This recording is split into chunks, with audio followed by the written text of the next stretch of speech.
When the global financial crisis hit in 2008, it was the third major collapse I'd experienced since leaving school and entering the workforce.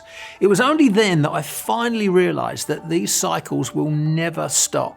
It doesn't matter how good things appear on the surface, there is always a big problem buried away out of sight that will pop up and destroy everything at least once every 8 to 12 years, and no one will see it coming. Not even the pessimists that tell us every single year that it's coming and then say, "I told you so," when it hits.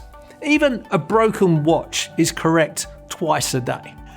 Now, what hit me especially hard this time around was that I almost got it right. In 2006, I cashed out of property believing it was overcooking and unsustainable.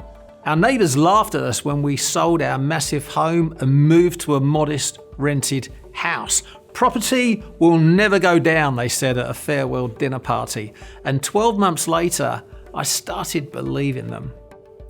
Values were increasing and I felt like we were getting left behind.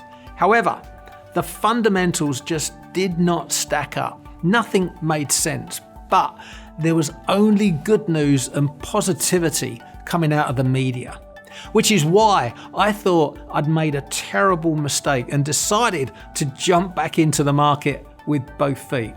Wow, what a mistake that was. So don't ever ask me for investment advice. I am the worst investor ever.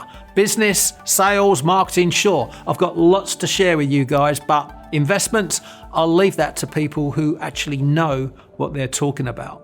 Anyway, the global financial crisis hit and my net worth got hammered. However, what's important is how we learn from our mistakes rather than the mistakes themselves.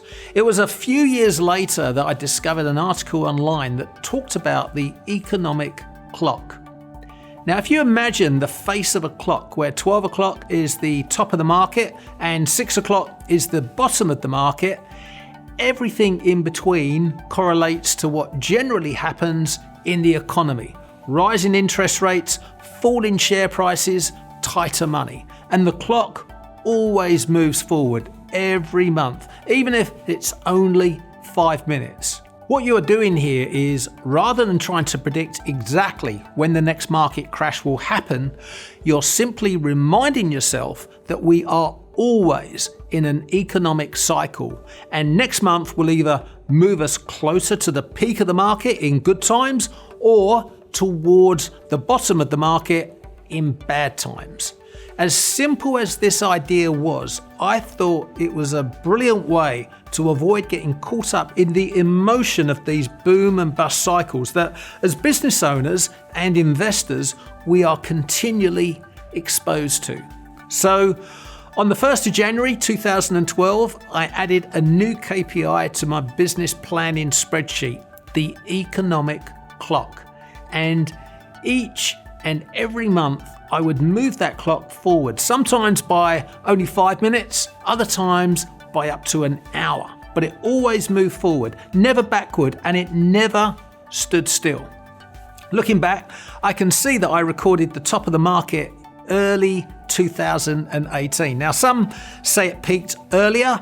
Others will say there was still a lot of growth left in the market over the next 12 months. But it really doesn't matter because, like I said, the purpose of this exercise for me personally was to remind myself that we were in a cycle and the peak was coming. Knowing that made it easier for me to hold cash and get ready for when everything went on sale, rather than experiencing FOMO and feeling the need to jump into the property and share markets.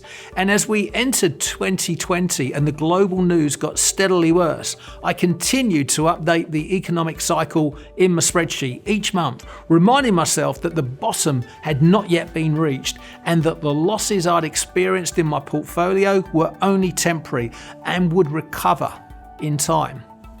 Now, this might sound perfectly logical, and that's because it's supposed to. Because during times of economic distress, we all fall victim to our emotions at some level. So anything you can do to keep your decision making logical rather than emotional will help you to make better decisions.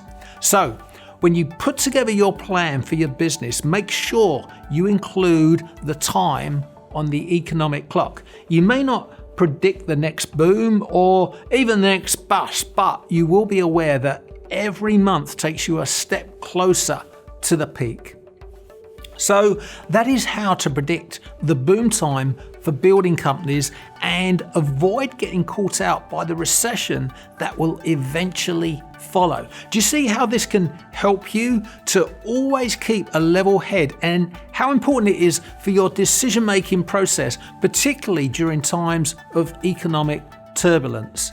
Give it a try and see for yourself how easy it is to monitor every single month. And if you need some help with implementing this in your building company, then go ahead and click on the link below and learn about joining the Association of Professional Builders.